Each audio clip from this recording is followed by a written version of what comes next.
All right. So, welcome everybody to how to run a ModFest or how not to run a ModFest. I'm here with Hama, who will not be in voice chat, but is with me in spirit and is a backup dancer and helping in writing the notes and the slides. So, we're going to have a good time. So, for those not in the know, ModFest is our mod development jam. Yeah, some people don't go to these, that we run several times a year. So like BlanketCon, after the mod development jam runs, we also, build mod demos on a big server, kind of like this one. Please come to ModFest. They're great. So this presentation also kind of briefly covers BlanketCon 25 and I guess a bit of BlanketCon 23. So it's not really how to not run a ModFest. It's kind of how to not run a ModFest or BlanketCon, but whatever. Uh, of so what this is actually about is kind of all the kinds of things that you can mess up and that we have messed up running ModFest since, I guess, around BlanketCon 23, so since last BlanketCon, and all of the ways that we try to avoid that and, keep ModFest events kind of alive in the future and not dead and in the dust. Cool. Awesome. Let's get into it. So, this is a rough timeline of the ModFest events that Hammer and I have, been involved with. So if you're like me, some of these numbers should scare you a lot. This is a lot of booths. Running events and coordinating that many people and a lot of Minecraft mods is very scary and it is very difficult. It's difficult to make sure that these events run, especially in a reasonable amount of time. But the thing to understand about ModFest as a structure, as an organization, I guess, is that it's really just completely a collective of volunteers. There's like 30 almost official team members plus community volunteers who help build the mod packs and map. And like most importantly, there's like the participants, especially participants who like go out of their way to help others in building and help the event as a whole. And that's just the way that it is at Modfest. Looking at the timeline, so we participated in Modfest Singularity that's 3 years ago now. That's actually a long time. So we participated. We stepped up to help out a bit, and then we got recruited for the team afterwards. So Hama's kind of similar. They participated in Sky and Sea last year and stepped up to make the event cooler and more organized. Thank you. And was subsequently recruited as well. So the thing to understand at the core of this whole presentation is that everyone on the ModFest team steps in because they think, hey, I think I can make this better. I can see how difficult it is to get these events done, but I think that I can help. And hopefully, that's what we've done. We've made things better. So here's the Spark Notes of all of the stuff that we've thought through in that time.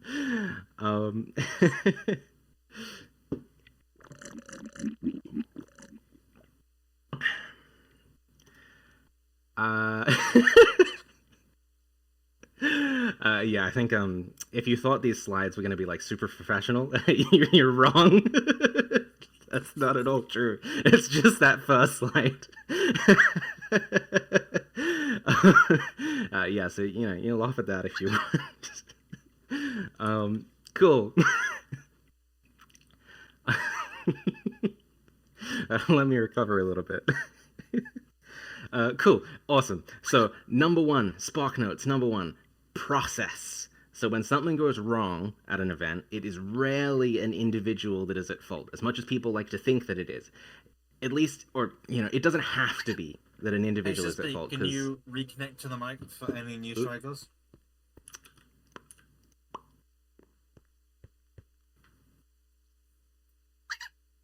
Yep. Too fast? The middle one. Okay, thank you. Should I restart the slide? Yeah, close enough. Anyway, so number one, process. So when something goes wrong as an event, it's rarely like rarely an individual person is actually at fault. At least they don't have to be considered at fault because there is almost always some process, some system that you can introduce that will prevent, similar issues from happening again. So after every event, we reflect on what worked well, what went badly, and whether there was, tension or friction in any specific part of the event.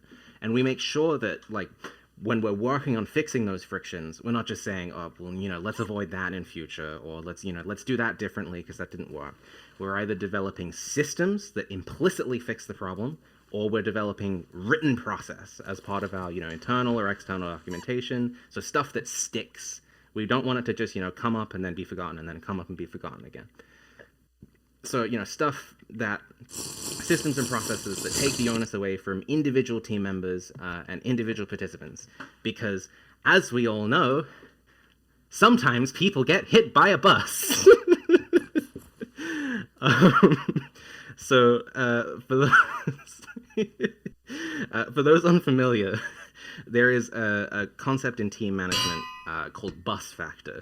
And you can explain it as basically how many team members need to get hit by a bus to completely derail a project. So in this case, that's a ModFest event. Oh my god, thank you, Alma.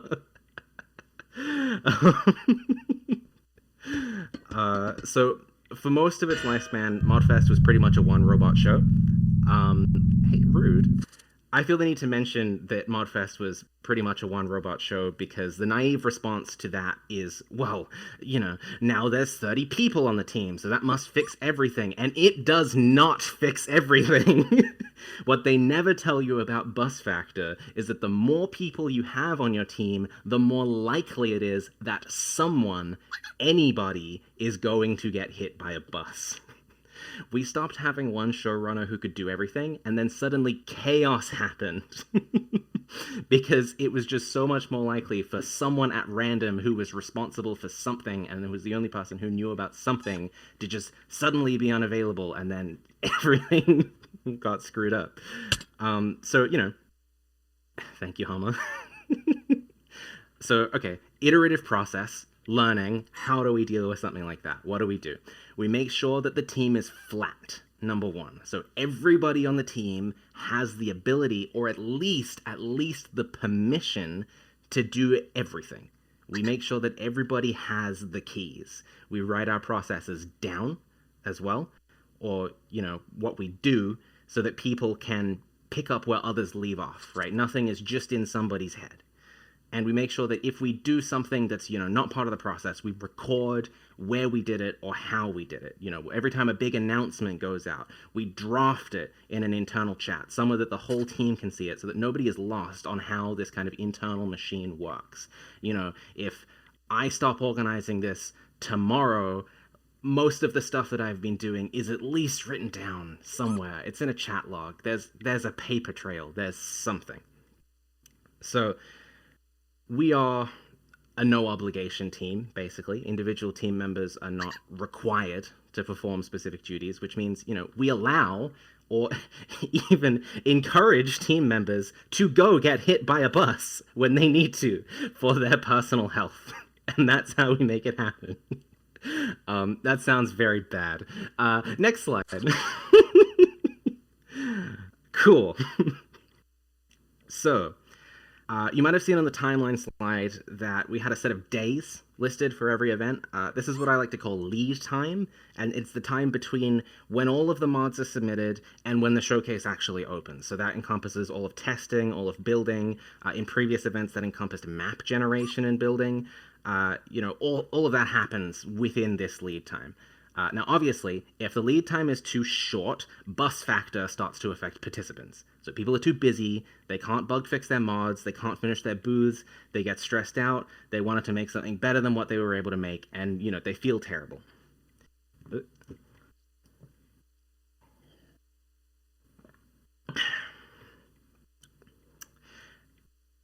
Cool, so there's that. But what some people don't expect is consistently we find that if lead time is too long, if it takes ages between people first hearing about an event and when the exciting bit actually happens, everyone involved gets bored and they get tired and they get sick of getting pinged and having to do stuff. And they join in the server and nobody is online because nobody is, there and engaged and interested.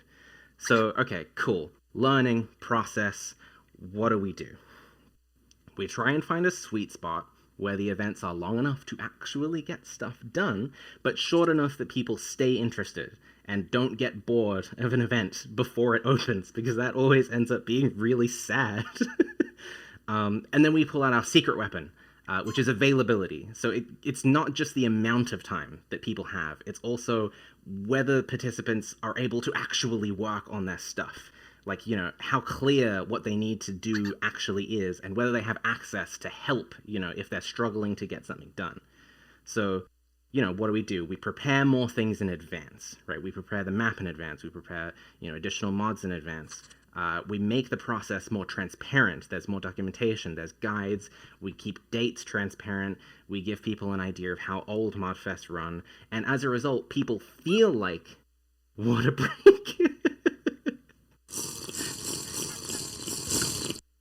Thank you. As a result of all of these things, being prepared and more transparent, and there being more access to help, people feel like they have more time because they have support and they're not just waiting around to be able to do something. So, often improving processes is about balance, and it's about considering things from many perspectives. Cool.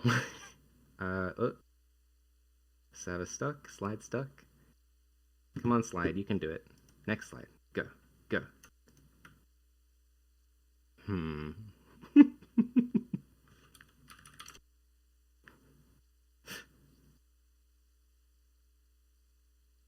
Yeah, I would not worry about it, except I can't change the slide, and I kind of want to change the slide.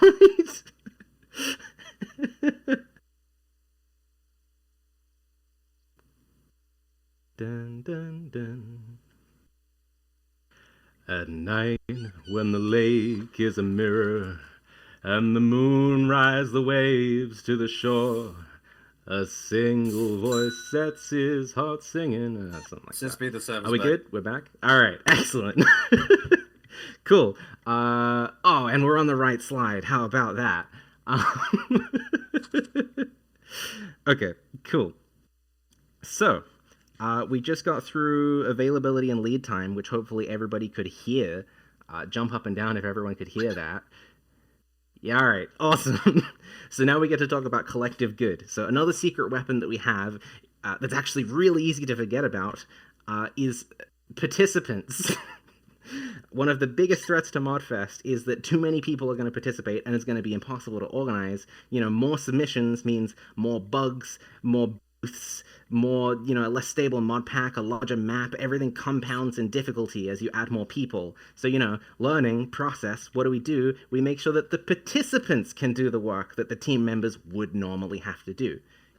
We do things like add a visible source requirement to all mods that, go into the fest, so that means other participants can help with bug fixes because they can see the code. We make our mod pack and, all of our mod repos and all that platform repos open source and clean and readable so that participants can go and look at those and fix things that they're annoyed about as well, because they want to. We're utilizing like the collective good that is generated by the event of these people who want the event that they're in to be awesome, right? And they want to make sure that it gets done.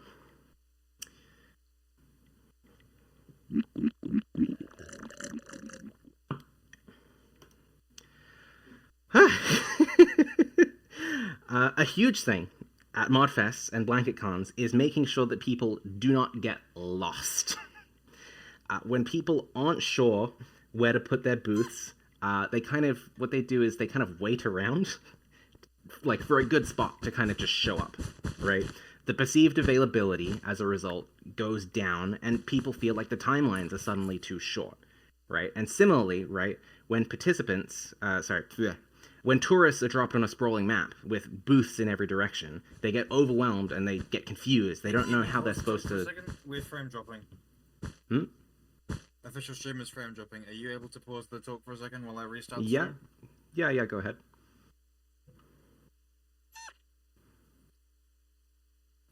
Yeah, we're at 0 kbps. I'm gonna try restarting OBS. Yep, go ahead.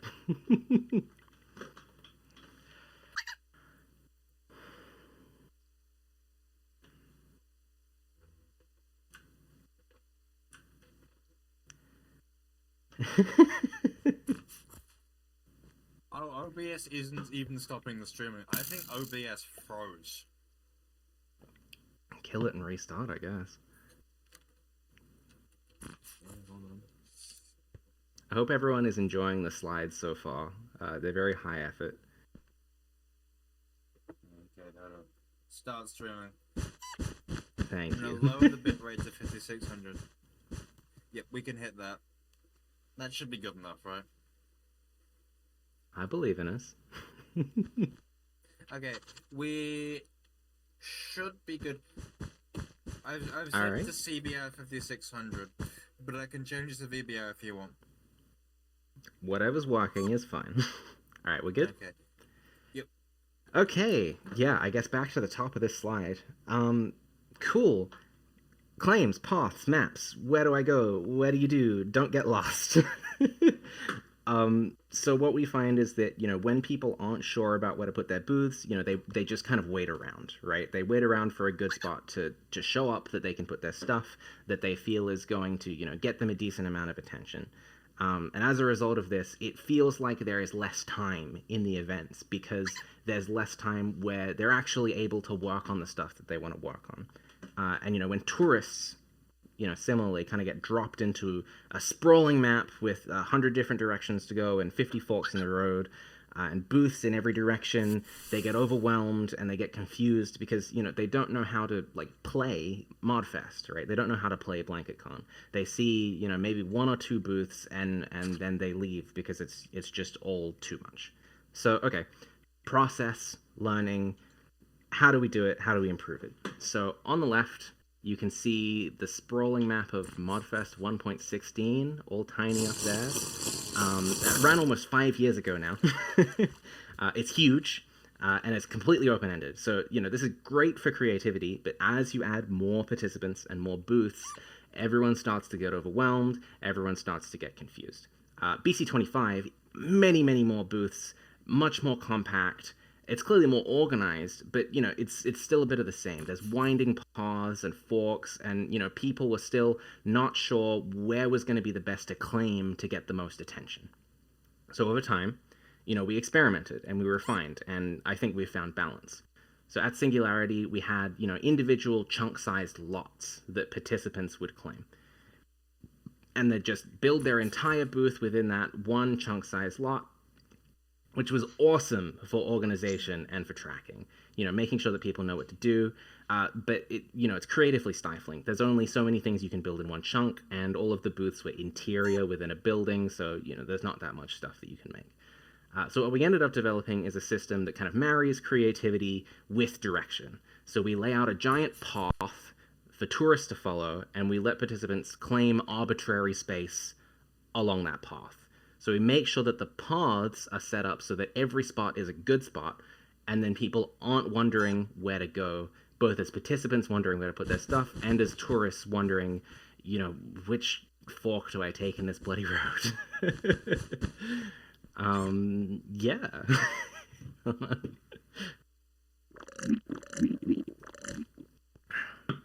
That's Fallout 3.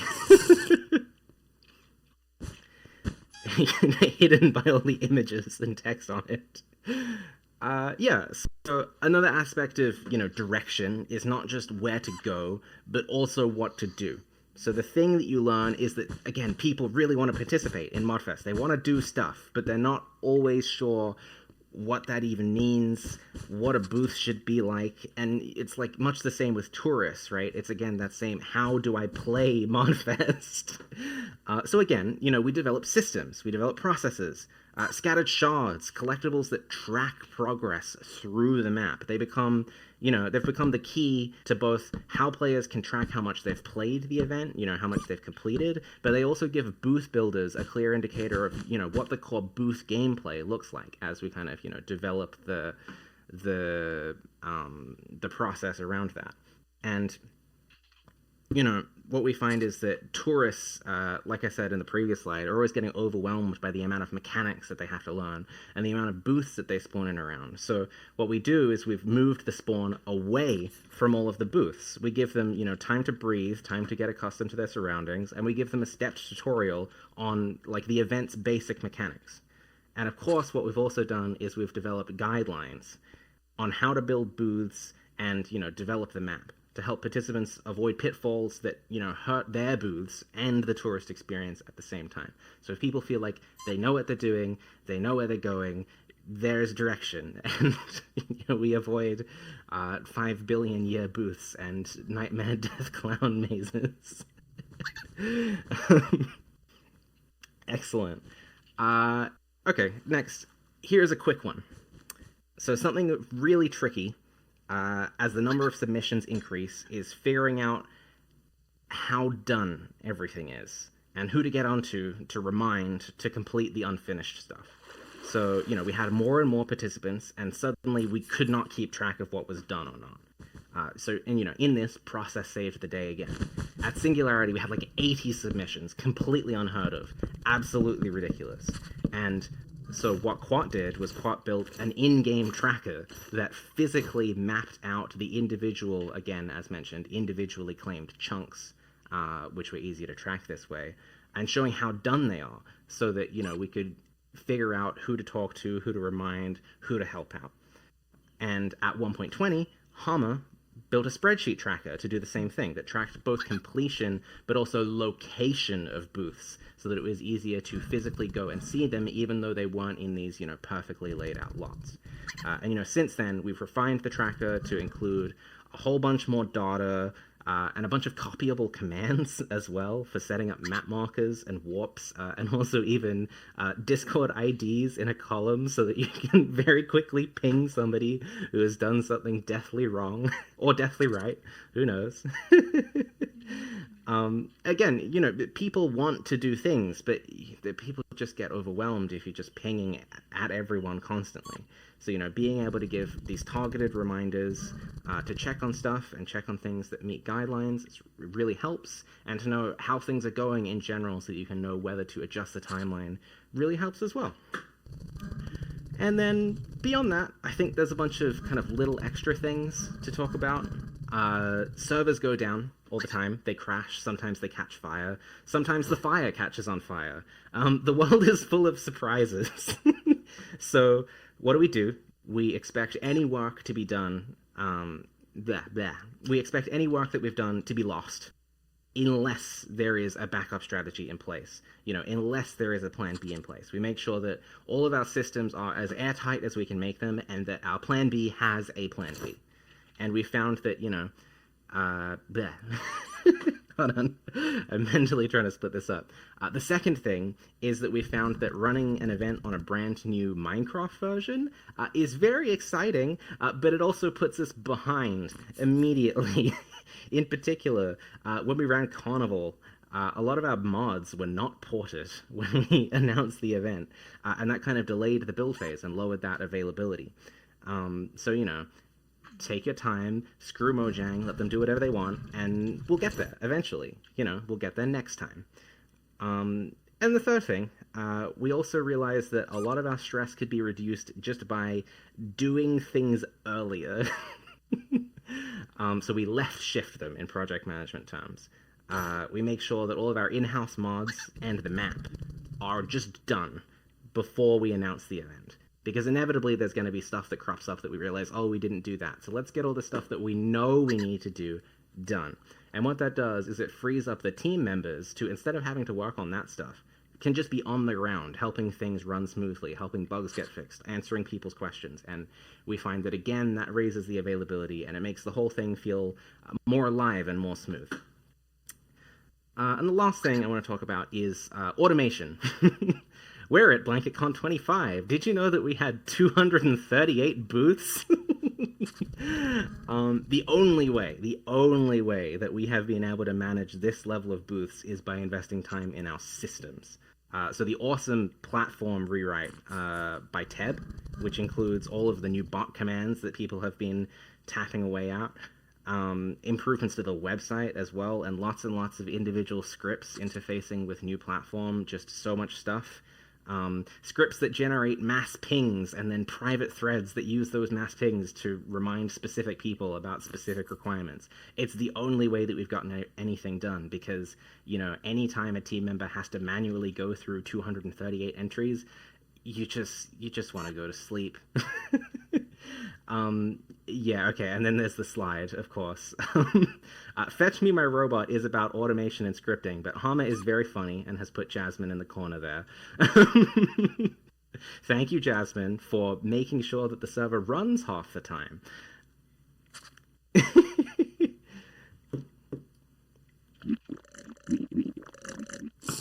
Cool. So, after all that, here's the timeline of everything that ModFest has refined that I can think of in the last 3 years.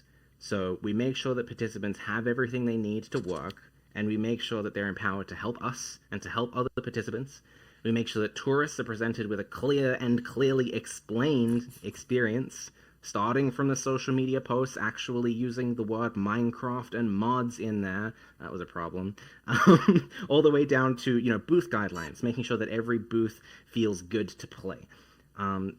We use organization tools like tracking spreadsheets, the ModFest platform, and a handful of Python scripts to avoid manual tasks and reduce the actual risk of leaving some participants behind by just, user error. And the other thing is that, we try and make it fun, right? We want it to be fun, not just for tourists, not just even for participants, but fun for the team to run.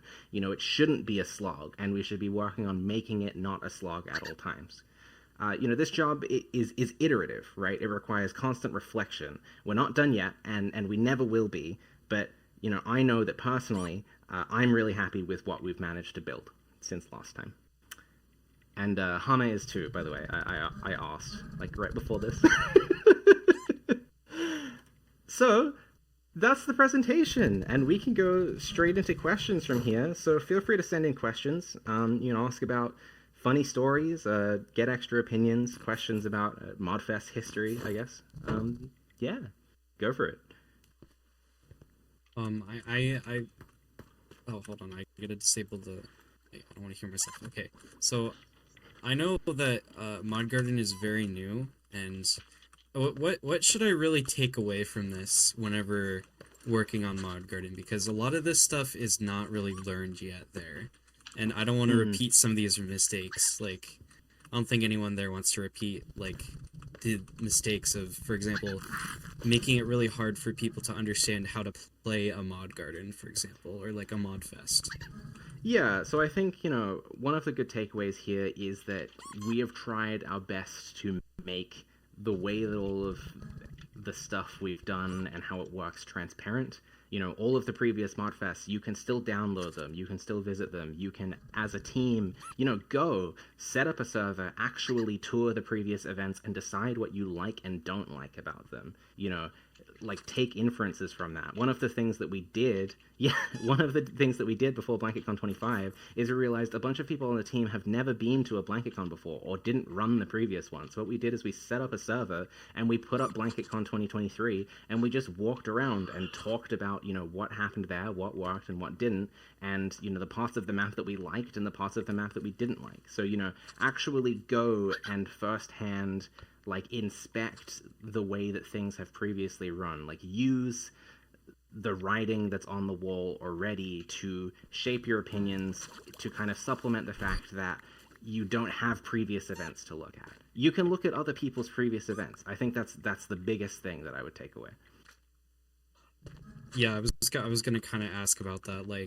We don't have these kind of participant guidelines just yet, and I was interested in how should we take inspiration from ModFests specific participant guidelines or? I mean, that's really up to you in the end, and it depends Yeah. on what the goals Like- that you have and the differences that you want to make. Yeah. Specifically, none of the stuff that we publish, none of our, mods, none of our guides are licensed in a way where you can't just nick them and run your own Okay. modfest. That's, I mean, it's yeah. fine, right? Right. And- Yeah, I was and- just worried about copying too much, you know. Oh, no, I think, if you've got an idea and you think it's going to work, you'll find out if it works when people show up, right? And Okay. Yeah. that's just the way that it goes. There's no real reason that Modfest has to be Modfest. People like Modfest when it runs well, and they dislike it when it runs badly. And maybe if we run too many bad Modfests, people will go somewhere else. And I think that's a good thing, and that we shouldn't be trying to stifle that specifically.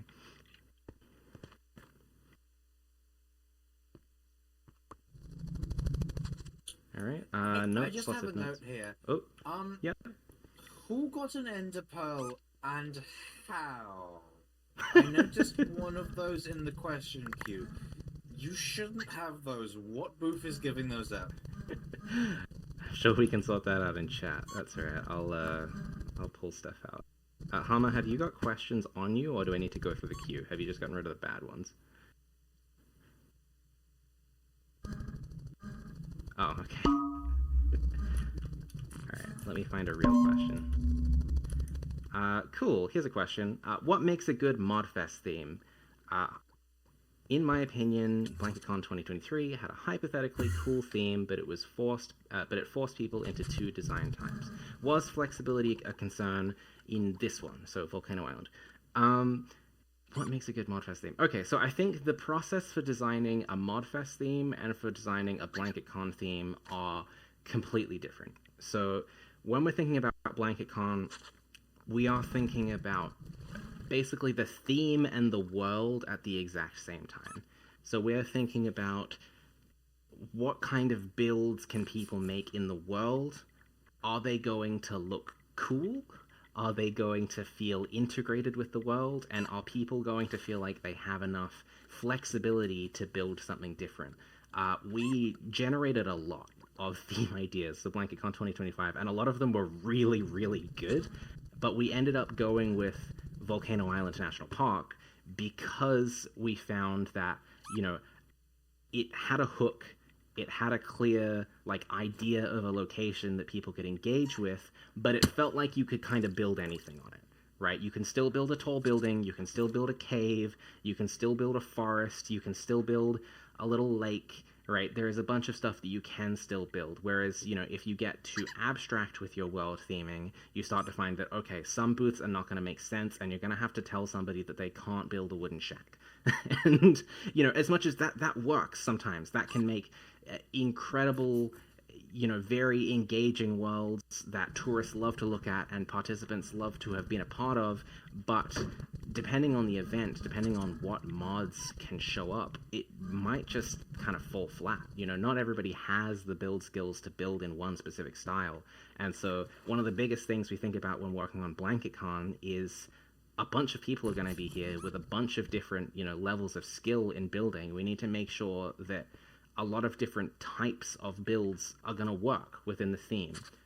Because the other thing we think about within the theme is whether it grabs people, whether it feels like it's something that they can engage with, right? Whether when tourists are in the world, they feel like they're navigating a real place, right? That's one of the things that we try to nail down, is not just coming up with a generic idea for a place, but going, okay, this place is a real setting. It has a real sense of placeness. There are people who live here. There are people who, work here, and the booths are something in the world diegetically, and the stage is something in the world diegetically. There's just all this stuff that you can think about, but then you also have to think about, whether participants can actually work on it.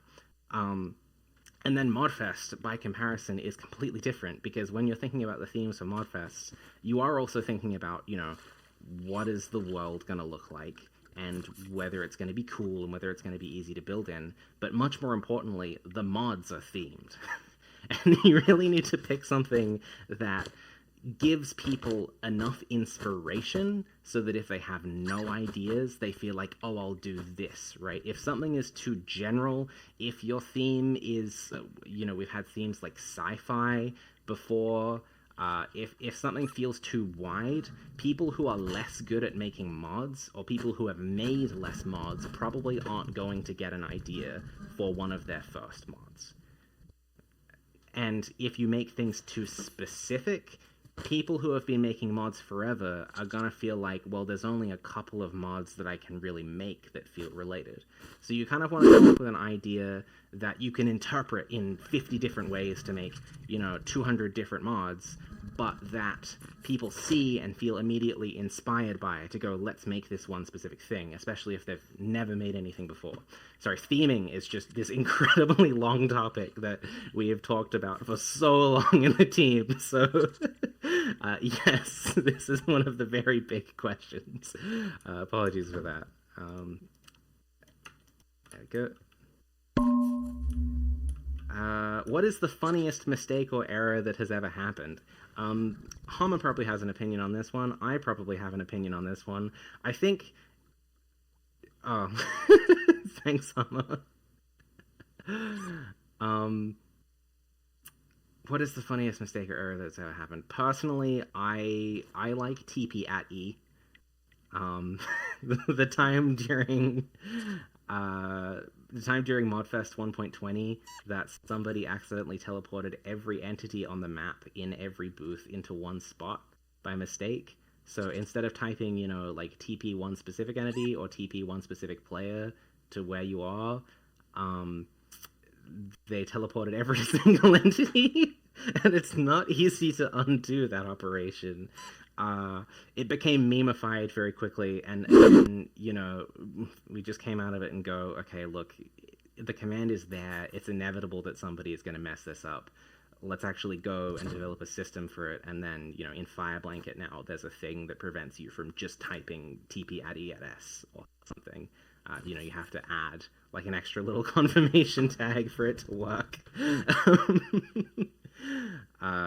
So yeah, I think that's the funniest for me. Hama, do you have a disagreement over there being a funnier thing?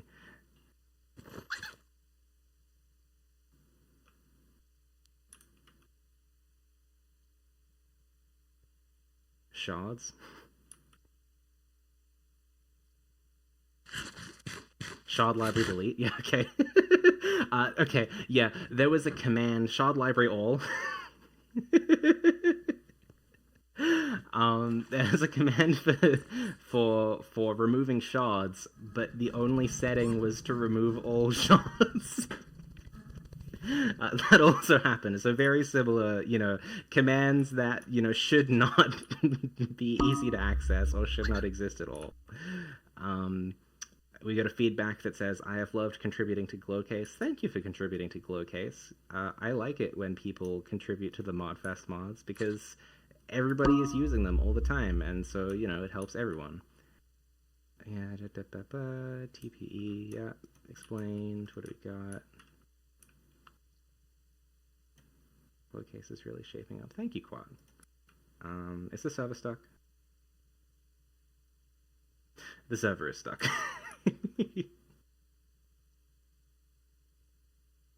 I'm waiting. Ba ba ba. Alright. How did you start the ModFest? We didn't. So we covered this a bit when we talked about history of ModFest last year. 5 years of ModFest, the 5-year anniversary of ModFest last year. But ModFest was started as a thing on the Fabric Discord server by the Fabric admins, and the idea was just make a mod in, today or whatever. And yeah, it got a single submission, which is still recorded. It's been ported to the modern website. You can go and look at it. ModFest 1.14 had Adorn as the only submission, so that's the de facto 1.14 theme award goes to Adorn now that we have those. But ModFest as a format, as the develop, build, showcase format, that was really started by lemma from 1.15 onwards. So it was, we're just coming up to the anniversary of that now, I think. So it's just now been 5 years since that specific event. So, you know, it originally started on Fabric as let's get people to make more Fabric mods, let's make it a thing. And then, you know, it moved off and it got spiced up. Lemma worked on it and organized it for ages. And then, you know, it's just kind of slowly changed hands, this, that, and the other, and now the team is weirdly flat. And that allowed me to basically do fuck all during this event. Sorry, everybody, I got busy. But no, there's not really a single showrunner at the head of ModFest at the moment. Stuff just happens, which I guess is testament to the process, which is cool.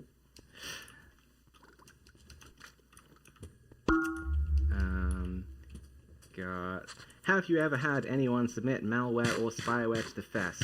Not quite that bad. There's been a couple of instances of people submitting mods that are, you know, deliberately broken or that like set themselves to operator, but like, you know, this stuff gets caught eventually, and yeah, as far as we know, nobody has submitted malware to the fest. That's also one of the reasons that we have the visible source requirement now. You know, we're trying to make sure that people can look at what is going on and get stuff done from there. You know, that's something that I guess we'll continue to refine as we continue to consider this a risk, and try and teach people how to distribute mods in responsible ways that makes it more clear how their source has been built and stuff like that. Yeah, we'll see. What was the Nightmare Death Clown maze? This is a genuine question. Cool. So, Scattered Shards was introduced at BlanketCon 2023 as cool collectibles that every booth could have. Great. Awesome. Over the fest since then, we've kind of realized what a collectible should and shouldn't be. Oopsie whoopsie. Over time, we've kind of realized what a collectible should and shouldn't be. At BC23, you know, the setup for most shards is like you get one shard when you walk in, you get one shard for doing something interesting, and the last shard is on the roof. So the persistent joke that we have is shard on the roof as a form of gameplay. And also Nightmare Death Clown Maze, which at Carnival, basically one of the booths had a maze that just teleported you back to the start if you went in one of the wrong directions. It had one random pressure plate that successfully gave you the reward shard.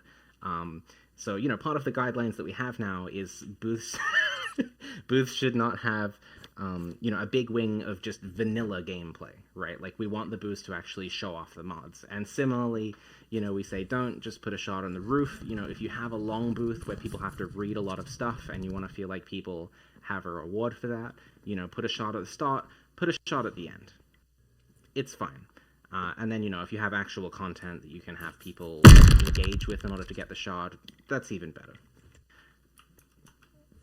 Alright, and how do you keep track of... Hold on, I need to open this one.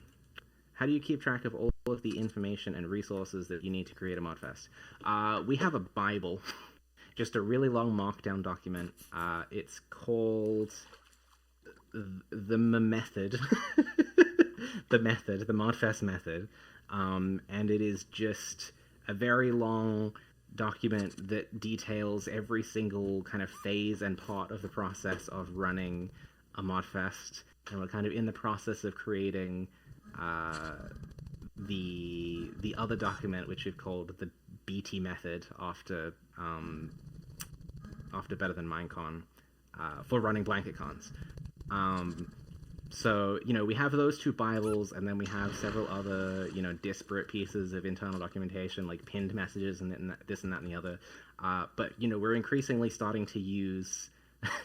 Thank you. We're increasingly starting to use externally visible, transparent documentation to track how things should work. You know, the participant guide is not just a guide for participants, it's also a guide for team members on how to help participants and how we should expect things to run. So I think as we continue as processes are more transparent so that people know what to expect, we should be able to make it even more difficult to lose how to do these things because more people can just see them.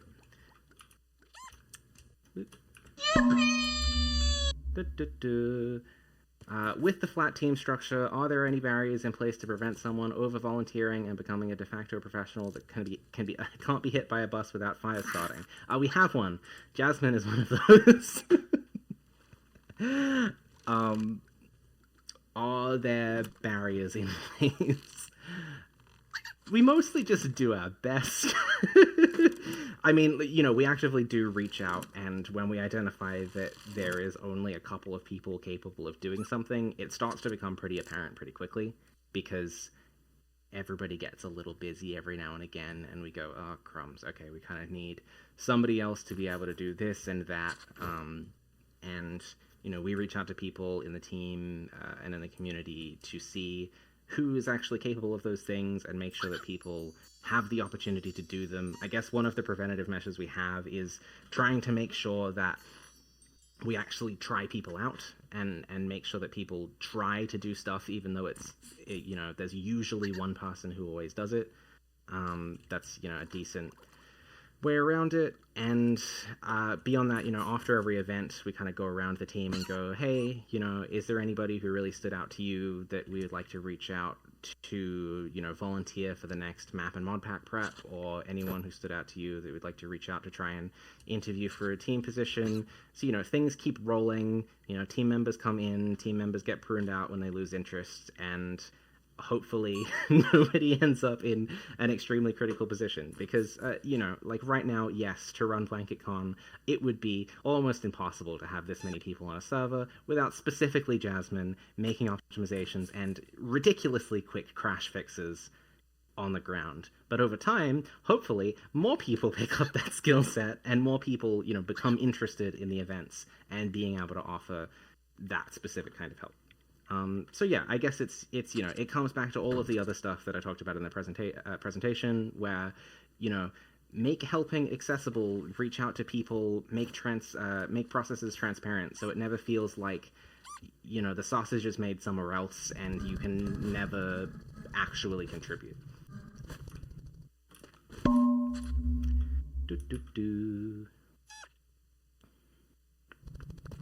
What is the most important thing that all ModFests and BlanketCon should do when testing and building in general? Keep track of what is going on. Find out when things are behind or people are several phases behind in the process, because it's overwhelming when you realize you haven't done the 3 things before the thing that you've been being asked to do. Do things as early as possible. That's also a very good one. Have you ever had to remove a submission? Yeah, totally. We have part of the participant guidelines now is we have what we call a showcaseability requirements clause. So if there's anything in a mod that the team thinks needs to be changed in order to make it showcaseable, there's something that's too laggy that we need to be forked out and removed. There's there's too much content for some specific thing. Something is like scary, right? Like bugs, and we need people to patch it to like make it a pleasant tourist experience, or to not like have mod pack stability issues. We'll ask people to do that. If people can't do that, we do just have to exclude stuff from the pack. And we kind of say, you can still make a booth, right? You can still advertise the cool mod you made, but we can't put it in the pack because we don't consider it to be showcaseable. Yeah.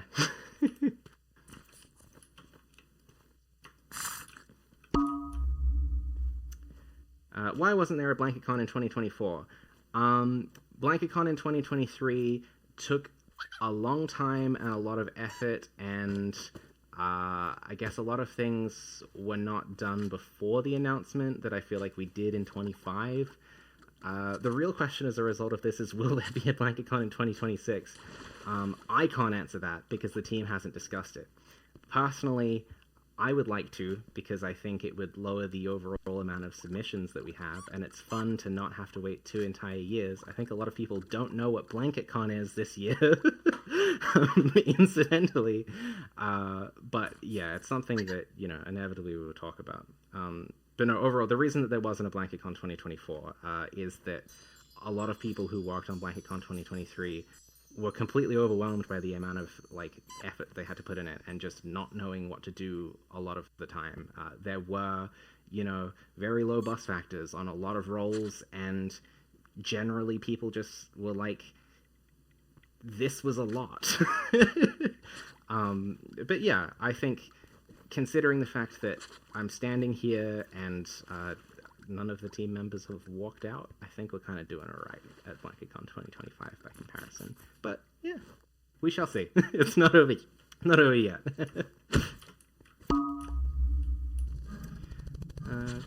I'm looking forward to contribute to the next event. Yay! How did you end up starting ModFest in the first place? Already answered this one. I didn't. The Fabric admins did, and then Lemma took it and made it into its actual format that it has, working with Prospector originally, and a couple of other people. This is probably more a generic question, but how do you avoid burnout when making submissions or buildings? How do you motivate yourself? As a participant, this is interesting. I think I'm compelled by the end product. I think that ModFests and BlanketCons are really cool, and they look really cool, and I do not get to do anything that is like them. And so, I'm motivated to do things specifically because that, even if that means sometimes I will do everything last minute. I was writing the notes for this slide 5 minutes before I went on stage. And I finished the slides last night or the night before, and I finished the slides for my other keynote the night before that. So, sometimes you only realize that something is going to be really cool really soon before it happens, and then you just rush to do everything all at once. And that's okay, I guess. How do you avoid burnout, I guess, is more about avoiding scope creep. Try and pace yourself. Try and, be in places and on servers when other people are around to help you. Don't be afraid to get other people to help you. I don't know. There's lots of options. Bum bum bum.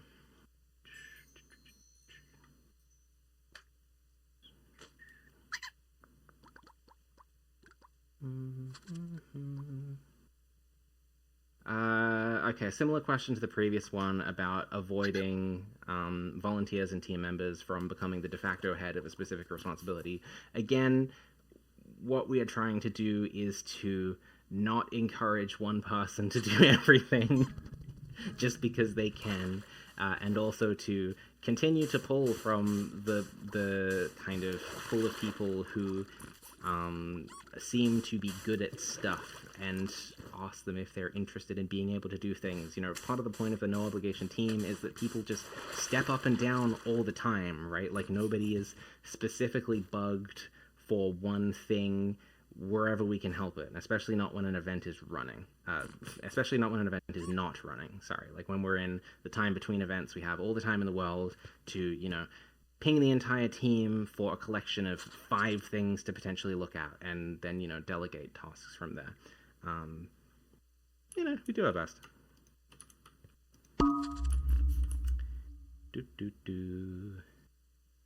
Is it bad that I feel a little burnt out now that it's here? This is a problem that we are actively trying to combat. As mentioned, a lot of the thing that happens sometimes is that you put in a lot of work into a ModFest or a BlanketCon, and then the showcase opens, and you're kind of like, well, I'm done now. And maybe like a week or 2 weeks later, you're like, oh, the voting's closing soon, I guess I'll go and see everything. And you go and see everything, and it's like, wow, all of this stuff is awesome. I just didn't feel like seeing it at the time. How important was Phonos to BlanketCon 23 and 25? I'm using it right now. It's how the stage audio is working. I'm glad that there are less performance issues associated with Phonos wires. That's good.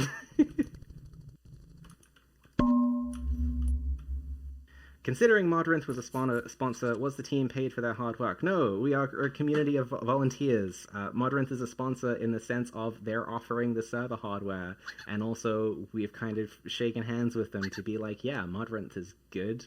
Let's put our mod packs on Modrinth and, get people to put their mods on Modrinth most of the time, and have a cool booth. But yeah, I don't know. Modrinth is a good website. Go to Modrinth. But no, yeah, all of the work is volunteer. One exception, by the way, the awesome BlanketCon 2025 soundtrack with over an hour of original music that you've been hearing everywhere. Please go to Spotify and Bandcamp and Apple Music and listen to this stuff. You can buy the album on Bandcamp. We don't take any of that money. It goes entirely to the people who made the music. I'm so impressed that we have music at ModFest events now. Go pay them.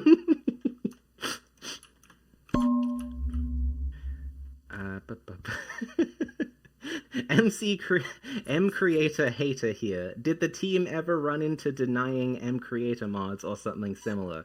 We have explicitly gone out of our way to say that M Creator mods are allowed because the bar of entry to ModFests is deliberately low because we want people to be able to learn how to make mods at ModFest, meet other people they can make mods with. If you're an awesome pixel artist, right? You can make a set of really cool looking swords and they can all just be weapons with stats, right? And then you bring it to a ModFest, you meet other people, maybe you meet somebody who really likes your pixel art style and, can do development for the next mod that you like, right? There's no real motivation for us to prevent people from bringing mods that we think aren't super good or whatever, because the whole point of the process that we have is that people's submissions don't get in the way of people's other submissions. We have tourist pods, we have all of these processes that mean that the individual submission count is not so violent on our process, right? It means that, people can get into it, because eventually everybody who is sitting in this room is going to get bored of Minecraft or die. Sorry.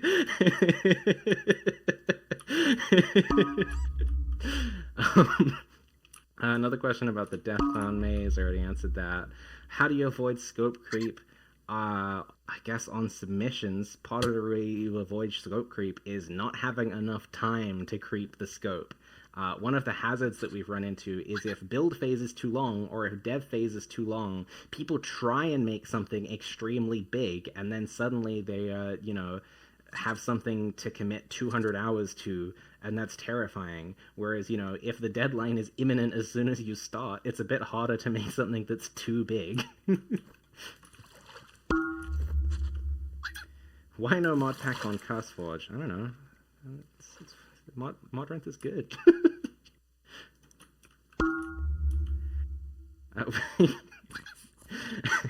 Okay, this one's just a joke. I'm gonna move on from that joke. How should playtests be properly organized in terms of discovery issues? Playtests are pretty new. This is something that we do during the build phase where we get all of the participants to kind of come in on the server and play each other's booths. We're still figuring out the best way to do it. We've done kind of like tour buses around the map. We've kind of been experimenting with like threads where people post feedback. It's really hard to keep them clean. Yeah, I don't know. It's a process that's still being actively refined, I think, so I don't have too much to say there. Is scope creep a single? That's a question for Hama.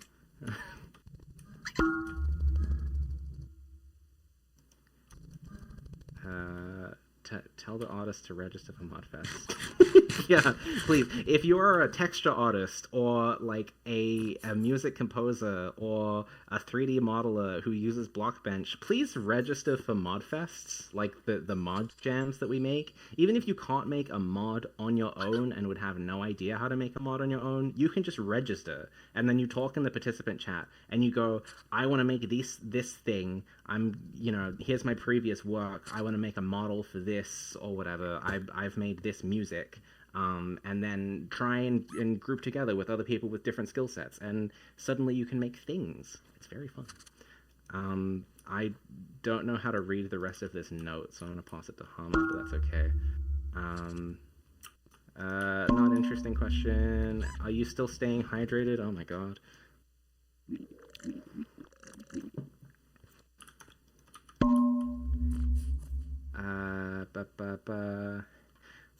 What does the apostrophe in Tips Fabric ModFest mean?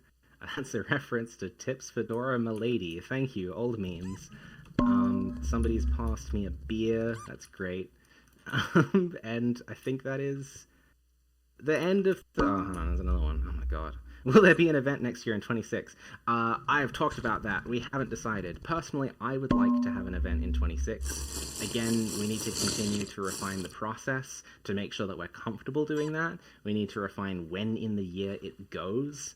And a bunch of other stuff, but I think one of the ways that we can keep the amount of mods in the pack down is to just run these things more often, so people have made less stuff in between one BlanketCon and another. And also I think it would be nice for people to, have been to the previous BlanketCon to remember how it works, and so, they're better equipped to help people who are new to the entire process. And I think with that, that's questions closed. My voice is tired. Okay. Thank you for everyone who came out. Yeah, I think we're done here, Hama. You can do whatever it is that you do.